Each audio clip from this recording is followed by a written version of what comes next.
Hey, everybody, it's Mike from The Mike Wagner Show, powered by Sonic Web Studios. Visit online at sonicwebstudios.com for all your needs. Looking at a professional website without breaking your budget, Sonic Web Studios is the answer. Sonic Web Studios offers fast, affordable custom web designs at below the competition way.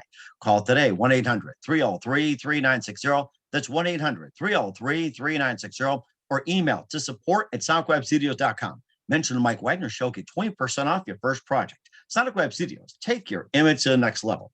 Also, time to give official shout out to our official sponsor of The Mike Wagner Show, international award-winning author Mia Mosensia. If you love fast-paced mysteries, you love Missing by Mia Mosensia, available on Amazon paperback and ebook. Missing is fast-paced and intriguing with an unforgettable twist. Takes place in 4 countries, 2 strangers, 1 target, where truth is illusion and those you love will be the first go missing. It's available on Amazon and paperback and ebook. Missing by Mia Mosensia has garnered great reviews and even love and endorsed by Howard celebrities, including Joanna Cassidy, Forbes, Riley, and many others. So grab your copy today for Goes Missing by Mia Mosensia, available on Amazon. Also, check out The Mike Wagner Show at themikewagnershow.com on over 40 podcast platforms, heard in over 100 countries, including Facebook, SoundCloud, Spreaker, Spotify, and iHeartRadio. Also, Anchor FM, iTunes, Google Play, Amazon, Audible, Apple Music. Also heard on HamiltonRadio.net, Diamonds FM, Oldies Radio, and a few networks coming soon. Take The Mike Wagner Show on any mobile device. Subscribe to The Mike Wagner Show on the YouTube channel. Follow The Mike Wagner Show on Instagram, TikTok, and Twitter today. And for great gift ideas, go to Amazon.com and check out The Mike Wagner Show podcast. T-shirts, pop sockets, throw pillows, tote bags, hoodies, baseball gear, and more. Makes great gifts 24/7 for family, friends, and loved ones. Amazon.com. Check out The Mike Wagner Show podcast. And for more great gift ideas, go to Amazon.com/Mia Mosensia for great books like Missing, Once, and Wrinkles. Also T-shirts, pop sockets, hoodies, phone cases, and more. Amazon.com/Mia Mosensia. Check it out today. I'll support The Mike Wagner Show on Anchor FM, PayPal, and themikewagnershow.com. Make sure you do so today. We're here with a terrific gentleman who's a writer and physician living in Central Michigan. His diverse works at spectacular fiction from the sublime to surreal appeared in award-winning fiction magazines around the world as well too. And he's also authored hundreds of articles on nutrition, health, wellness, as well as optimal prevention. Also, his new book tells a surreal story of Kevin, who had been released from prison after serving 6 years and featuring several twists. And his new book is called Deep Roots. And we'll also talk about his first book, Optimal Prevention, the 5 most common killers. What are they? Well, I guess we'll just find out. Live, ladies and gentlemen, from the Plus Studios somewhere in Central Michigan, the multi-talented writer and physician of his brand new book, Deep Roots, ladies and gentlemen, Edward Rosick. Edward, good morning, good afternoon, good evening. Thanks for joining us today. Oh, thank you, Mike. Wonderful to be here. Well, it's great to have you on board, Edward. So you're a writer and physician living in Central Michigan. Your diverse works of spectacular fiction from sublime to the surreal appeared in award-winning magazines and articles as well. You also authored hundreds of articles on nutrition, health, also wellness, and optimal prevention. Your new book talks about the surreal story of Kevin, who had been released from prison 6 years after serving a sentence, and a number of twists have occurred along the way. You also had a book called Optimal Prevention, which you reveal the 5 most common killers, and also your new book, Deep Roots. And before we get into all that, Kevin, or Edward, I'm sorry, I'm getting a character so fast. Tell us how you first got started. Well, Mike, I've always been a writer. I've been writing since I was literally 5 years old. So it's just something I've always done. And it's just I've continued to do throughout my life. Especially in the last 10 years, I think my writing has really taken off, both in nonfiction and fiction. Mm-hmm. And what was that one precise moment that simply influenced you into what you're doing for the rest of your career? Well, again, it's when you're a writer, and as you know, because you talk to a lot of writers, I mean, it's just something we need to do, right? If we're not writing, we're grumpy and we're miserable, and it's just something we need to do. So it's just something I enjoy. It's something I think I've gotten better at as the years have gone by. I like honing a craft, whatever that craft may be, in my case, writing.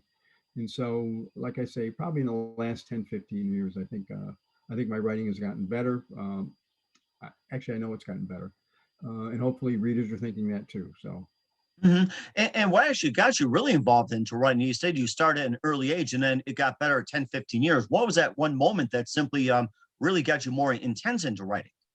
Yeah, good question. It was just probably 10, 15 years ago, it was just a matter of, well, if I'm going to do this, I'm either going to do it just as a hobby every now and then, or I'm really going to buckle down and really start writing for publication, for pay, right? That's, am I going to get paid for what I do? And see if I can make a go of it as I get a little bit older here in life. So Mhm. that's really where it Mhm. was. Now, do a lot of the subject write about just simply just come to mind just like that, or do you have to sit down and think about what to write, or do you have like a huge list of what to write about? Well, certainly in terms of fiction, I probably have a huge list. It's really hard for me just to write one story, although that's what you need to do when you're a fiction writer, because if you don't, you'll never get anything written. And probably that's an issue I had earlier on. But I have enough ideas that would last me if I lived to be 150 years old. So that's I'm not going to run out of ideas. What are some of the ideas you had in mind?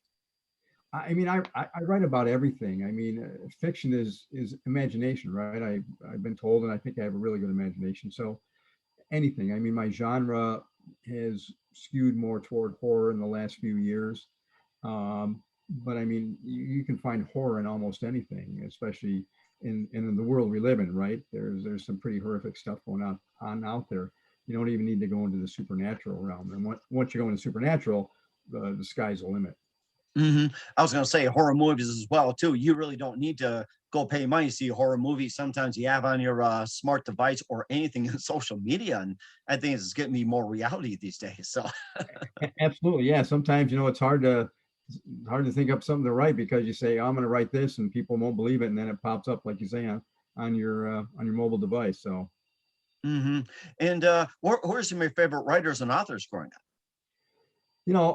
again, as a horror writer, there's always Stephen King and Dean Koontz. I mean, those were the big ones back in the day. Now my reading certainly tends to be a lot more diverse. I mean, I read everything from westerns to literary fiction to science fiction to horror to drama. I mean, whatever's written well. I mean, that's really what I'm looking for now. Something that's written well. Joe Lansdale is a big, I guess, influence or just a writer that I really look up to and the works that he's done. He's written a very diverse range of fiction, again, Western to horror to science fiction. And he writes some really good advice for new writers. So he's hmm somebody, if he writes something, I'll buy the book sight unseen. So, Hmm. That's rather interesting. What are some of your favorite books growing up? boy, that's a good question. Again, early Stephen King, Salem's Lot, The Stand, early Dean Koontz, stuff like that. Dan Simmons is another favorite writer of mine. He's done a lot of great things. The Terror, Drode.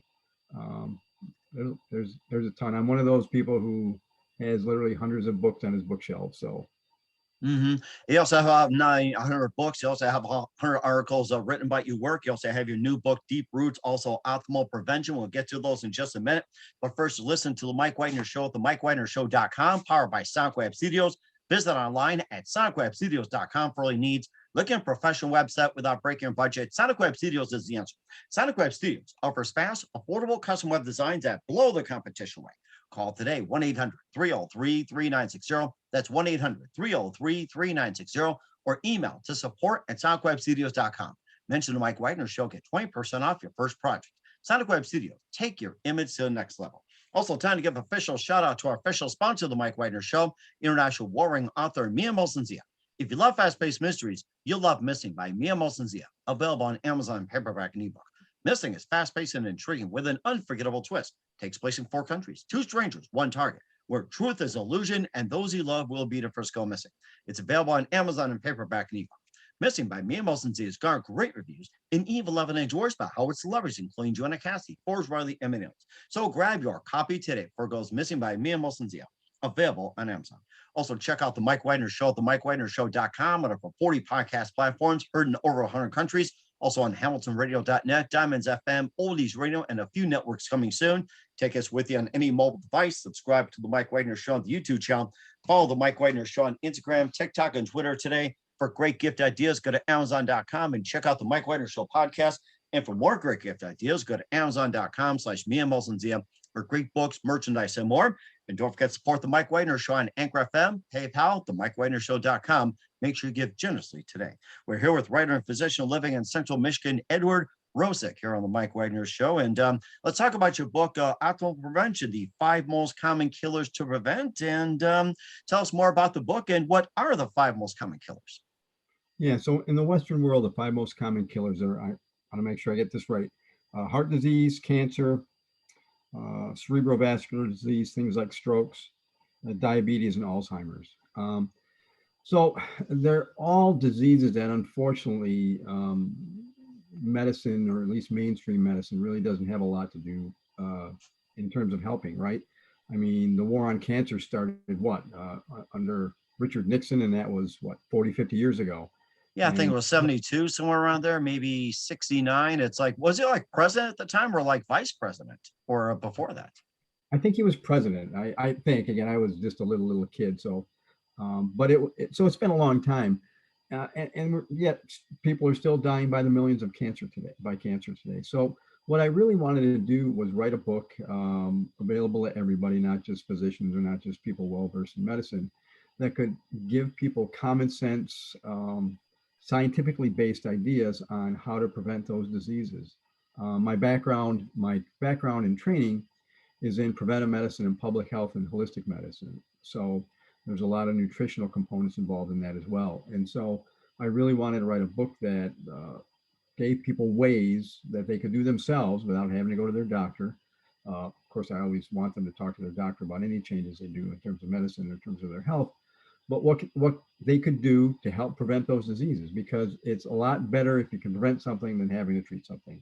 Cancer first and foremost, right? If you can prevent cancer, fantastic. Because once cancer sets in, especially in the later stages, there's just not a lot you can do. I mean, I've watched multiple family members suffer and die from cancer. At the top of the list, my mom and dad, and they died horrible deaths after suffering through rounds of chemo and radiation. So it's really not a good way to go, not a good way to get treated. So if you can stop it and prevent it, all the better. You talk about the 5 most common killers as well, and you rattle them down. What are some of the ways to prevent, like the 5 common killers? You talk about the cardiovascular disease, heart disease, and some of the others as well too. What are some of the common tips and strategies to prevent those 5 most common killers to happen? Yeah, great question, Mike. The number one thing, really, at least in this country and probably in many Western countries, is diet. The diet that most of us eat, me formerly included, is the standard American diet, or the SAD diet, because it is a SAD diet. The sad diet. What's your version of the sad diet? Well, yeah, it's a diet high in fats, trans fats, high in sugars, high in processed foods, high in foods with a bunch of additives and chemicals. Again, nutrition or non-nutrition, as I like to say, that our bodies were never meant to have. We're meant to eat basic natural foods, and it's hard to get those these days. It's hard to get those because they're expensive. We've all of us are getting blasted by this horrendous inflation that's hitting around the world, and and food prices are taking a brunt of that. So in America, the cheapest foods are the worst foods for you. They're the most unhealthy foods.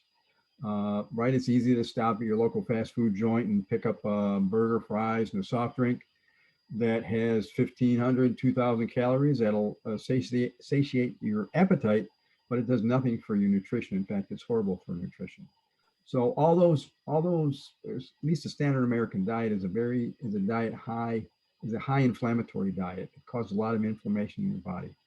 And more evidence is coming out that inflammation impacts all those chronic diseases, every disease I talked about. If you're in a high inflammatory state, you're much more apt to get cancer. You're much more apt to develop heart disease, diabetes, Alzheimer's, all those horrible things that are killing us. And also GMOs as well too. That's been pretty much just cut right off after having it go on for God knows how long. That's another killer right there too. Is are eating foods that they're really high in GMOs. I mean, corn and meats and everything. Oh my God.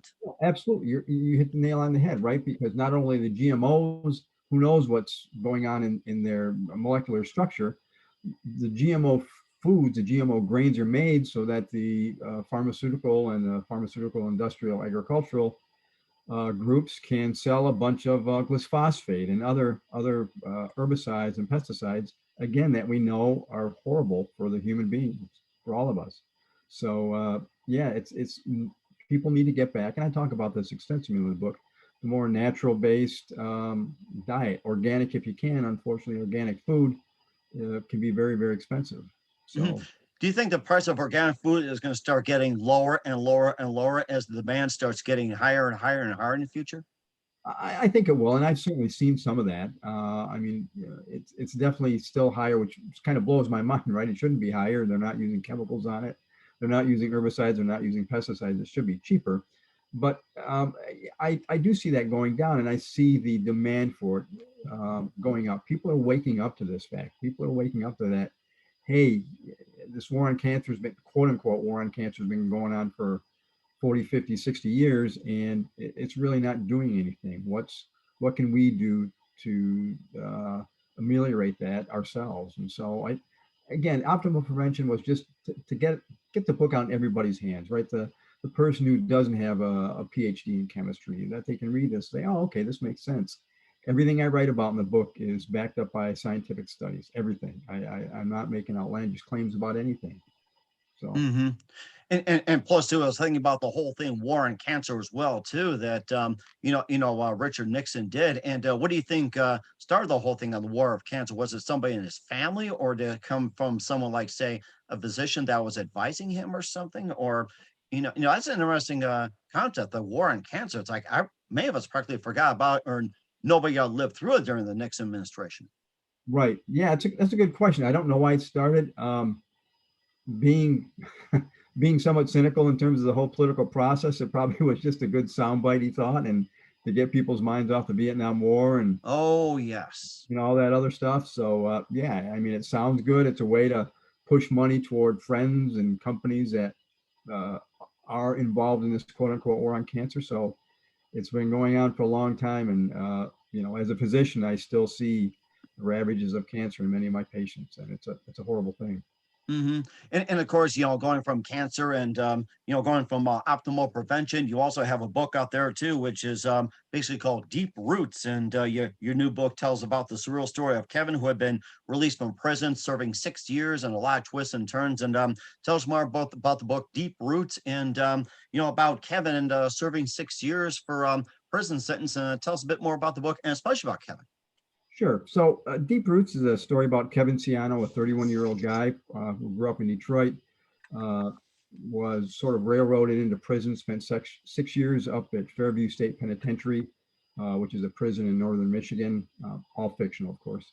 Comes back to Detroit to try to get his life back together. And unfortunately for Kevin, he starts developing these strange lesions on his body, and he doesn't know what they're from. As the story goes by, these strange hair-like protrusions start coming out of his body. And again, as the story goes along, we learn that these strange hair-like lesions, which are very painful and disturbing to Kevin, may not only be killing him, but they may lead to the end of the world. So. Hmm. And how did these lesions develop? Was it in prison, or was it like after prison?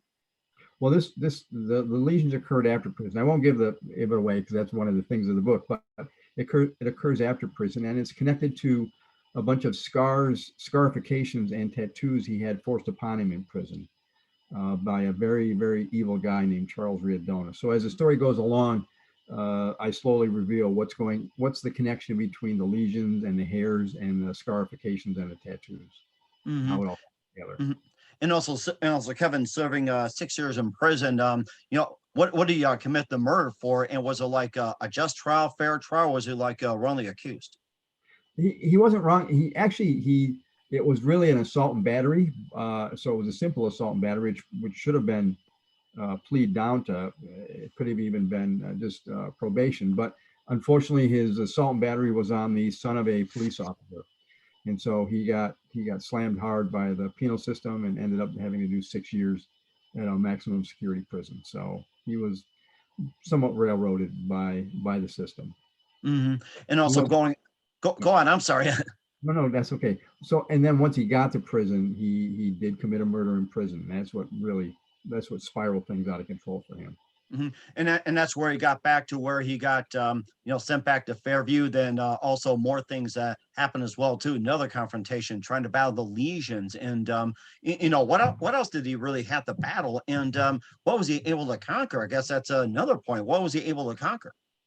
Right. And so as the story goes along, he's not only trying to figure out what's going on with the lesions, but and then the subsequent hairs, but he also has to deal with one of the prisoners that is also released from Fairview that comes after him. Again, I won't tell you readers because I want them to be surprised, but so he's also having to deal with that. He's also dealing with a new relationship that he develops with a woman, Sherry Musgrave, who's part of a fire ensemble group called the Detroit City Fire Masters, sort of a performance group that does these strange exotic shows with fire and body suspensions and stuff like that. Like a Cirque du Soleil. Absolutely, only with tattoos and scarifications and body piercings. Oh my gosh, that has got to be something too. And also, he's been sent to Fairview Prison for 6 years. What was the conditions of prison described in the story? Of course, you've several prisons. Some are good, some are bad, and it just ranges from like well kept to being like absolute slum out there. How would you describe the conditions in Fairview?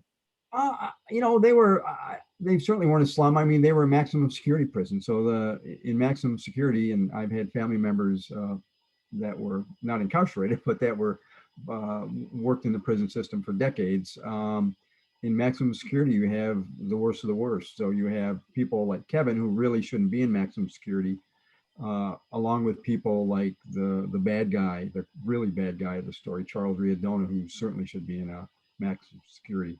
And so when those two groups get together, bad things can happen, and they do happen. And do you feel Kevin's been fairly charged being in maximum security, or do you feel like he could have been like in a different security prison, like say in another facility in Michigan? Yeah, he should have been in a step down facility, medium security, even minimal security. He wasn't a threat. Again, his issue was that he beat up the son of a cop, and when you do things like that, generally, and you don't have a lot of money, and he's not rich, he's just a working class guy, bad things happen to you. And what do you want readers to get from reading the book Deep Roots?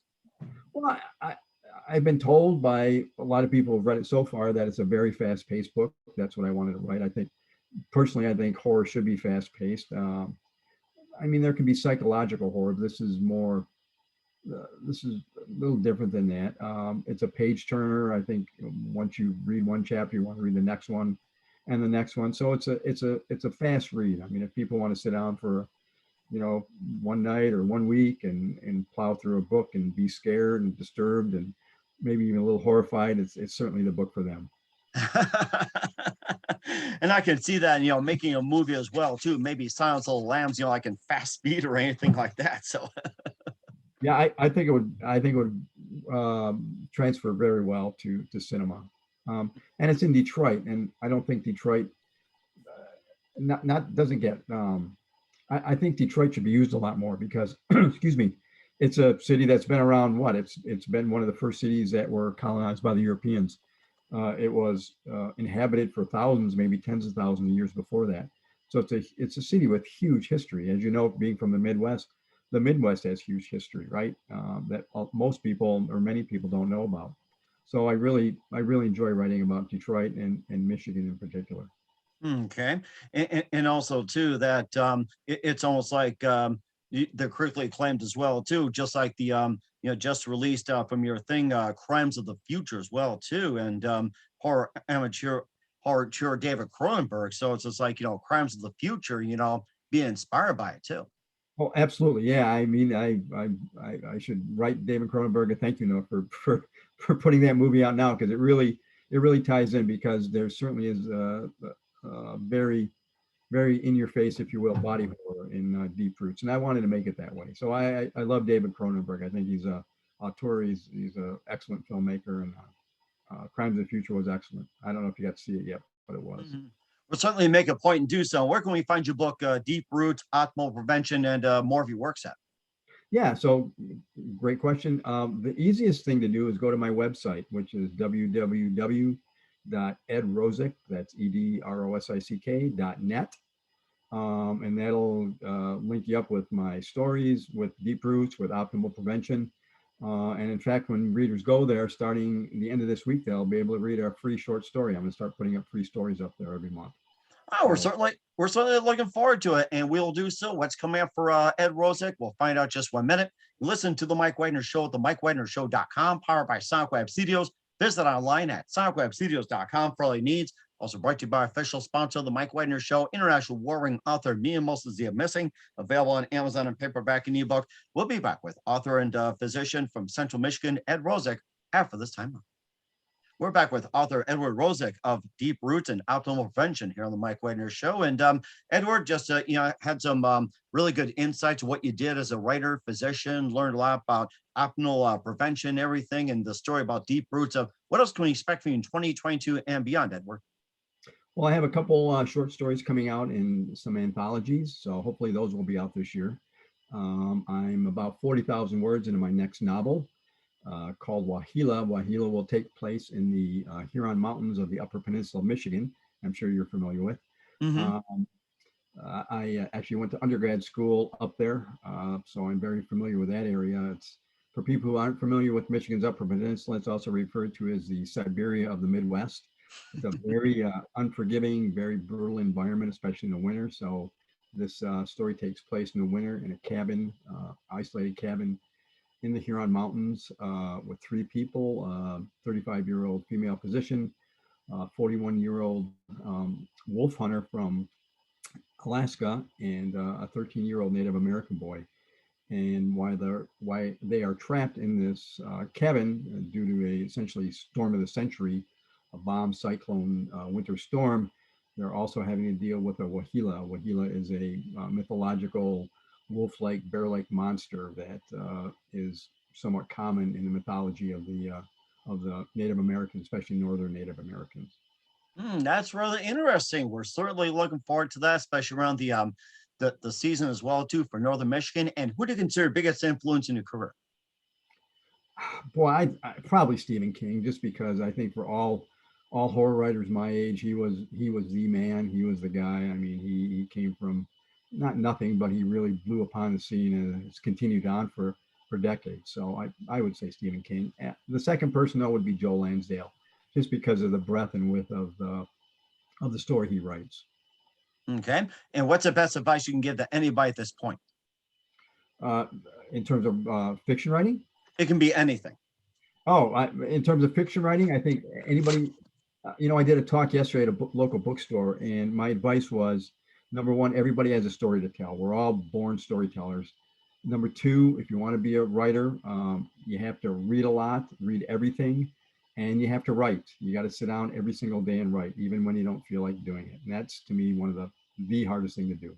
Mm-hmm. And certainly the most important to do. We'll certainly take up on that. We're with author Edward Rosick of Deep Roots and Optimal Prevention here on the Mike Wagner Show. Edward, a very big thank you for your time. You've been absolutely fantastic. Looking forward to having you again soon. Make sure you keep us up to date. Keep in touch. Love to have you back. Once again, tell us about your upcoming projects. What's your website? How do people contact? Where can people purchase or check out your books? Yeah, thanks, Mike. And thank you for having me on. I definitely would love to be back on again.